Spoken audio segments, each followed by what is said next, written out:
Hello, hello, and welcome to The Elegant Life. My name is Erin Kurt, and I am a spiritual teacher and coach who assists women in living and manifesting an exquisite life for themselves. Now, today's focus is on something that needs to be talked about because of the energy that the month of January put everybody in. It was an energy that people get into at the beginning of something, like doing energy, right? The beginning of the school year, the beginning of the new year. People are just focused on the doing, the trying. And what I have experienced in my life and have taught since the beginning of time is that it is when you stop trying where the miracles happen. I wanted to share with you that it is in the beauty of surrender, of allowing the universe to do its work. It's doing it, but you need to allow it to do its work, surrendering. A lot of people don't like that word surrendering. They think that if they're surrendering, they're being lazy, they're not helping along the process, they're not doing they're not doing their part in the manifestation process, and this could not be the more wrong viewpoint to take. I have manifested miracles in my life, and so have my clients, and they have not done it by trying to figure out the how and pushing. I want to share with you a story. It is in a book by Osho, and Osho was a bit of a renegade when he talked about certain things, and I don't agree with everything he says, but a lot of it hits really home. He likes to focus on one story when it comes to this art of surrendering, and I think it's a really good thing for me to share with you.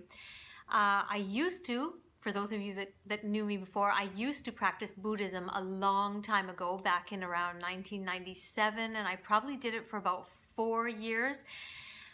There is a practice that I took from it that is very beneficial to me that I still use on a daily basis. It's part of my morning ritual, but I don't practice Buddhism. However, the Buddha, just as Jesus, just as so many of the prophets and things like these enlightened beings, their lives were examples of what we could do and experience similar results from our lives. All right, so the Buddha was one who experienced the power, the beauty of surrendering. A prince, he had everything. He lived in the palace, he had servants, butlers, all the food he wanted, all the luxuries that he could have ever wanted, but he wasn't happy. So he went on a search for happiness. How many of you are on that search for happiness, trying to be happy? Ready? Buddha was surrounded by all the beautiful women from the kingdom, so no desire remained unfulfilled. He had the best of food, hundreds of servants, huge gardens, and Buddha said, I am renouncing it all. I have not found happiness here. I will seek it. I will pursue it. I will do everything that is needed to find happiness. And for 6 years, Buddha did everything that anybody can do. He went to all kinds of teachers, masters, scholars, wise men, sages, saints. But after 6 years of tremendous effort, austerities, fasting, yoga postures, nothing happened. And then one day, there was a small river that wasn't very deep. Buddha was along this river, and he was fasting and practicing austerities and kind of torturing himself in every way. And he had become so weak that when he went for a bath in this little small river, he couldn't cross the river. The river was small, but he was so weak that only by holding on to the root of a tree, which was hanging by the side of a bank, could he manage to keep himself there. Otherwise, the river would have just taken him away. Now, while he was hanging on the root, the idea occurred to him. Listen to this. These sages say that existence is like an ocean. If existence is like an ocean, then whatever I am doing is not right. Because if I can't cross this poor little small river, how am I going to cross the ocean of existence? Whatever I have been doing, I have simply wasted my time, my life, my energy, my body. Somehow, he managed to come out of the river and he dropped all effort and sat under the tree.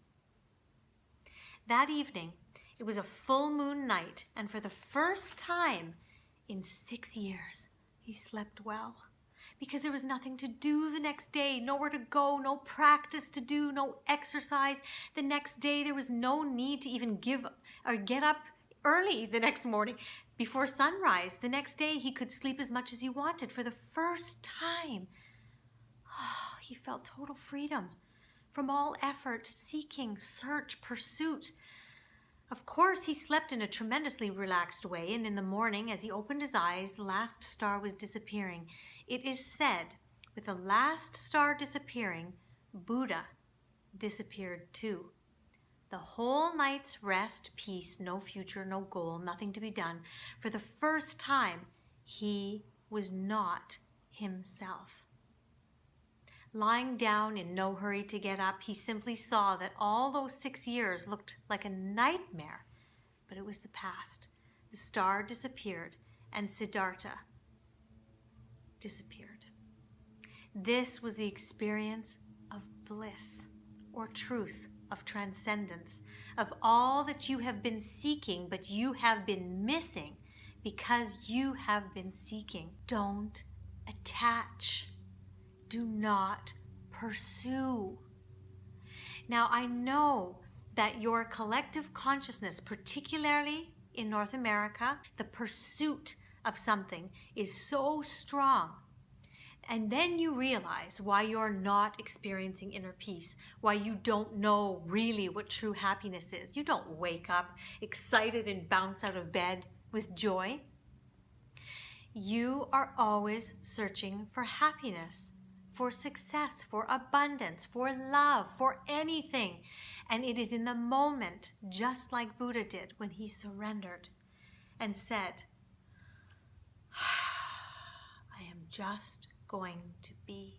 And he sat under that tree, waiting for what he wanted, happiness, to appear. And it did, with this realization. Do not attach. Do not attach to the outcome. Now, do we have desires? Do we have wishes? Do I tell you to focus on that which you want? Yes. What I do not tell you to do is to try to figure out what's the plan. Make a business plan. Make a workout plan. Make a plan to go out and try to find that love of your life. No, I do not do that ever. What I do focus on is you having a very clear vision of what you want and focusing on it in a very relaxed, beautiful, delicious way. And then get on with living your life. But while you're living your life, fill it with as much joy as possible. Because truly, the experience that you're going for is probably going to give you joy, you think, right? You're going to feel joy when you get that. Yeah? So why not live in the vibration of joy while you sit back and allow the universe to do its manifestations work? Now, you may, along this journey, get inspiration. Something might drop down inside of you. Ooh, you should email this person and ask them for something, to help you out with something. Or you should email this person, or you should search for this, or call this person and ask if they know anybody about this. Those are divine inspirations. Yes, as soon as you receive those, you are required to take action on those right away. But that's coming from the divine guiding you. Sometimes there may be a long period of time where you're not receiving divine inspiration, and that's okay. But that's the period of time that everybody stresses out, goes into despair. Their hope for the whole thing coming true goes down. And then what they do is they stay stuck in lower vibration emotions. They forget all about staying focused on what they want. And then they wonder why what they wanted has not manifested. So, step 1, surrender. Do not become attached to that which you say you want. Focus, get really clear, deliciously visualize it, write it down very clearly, but then step back and get on with living your life filled with so much joy and pleasure. And that's why I made a very big commitment to make this Elegant Life YouTube channel and blog about pleasure, because I want you to take the focus off getting what you want and instead learn the principles, learn the perspective of the Elegant Life, but then do what the Elegant Life says, which is, once again, fill your life with moments that bring you joy. Follow your joy, and divine inspiration will fall into you at the right moments. Take action on those, and you will be astounded on the miraculous ways that just elegantly, whatever you desire, has flown into your life. I will see you next week.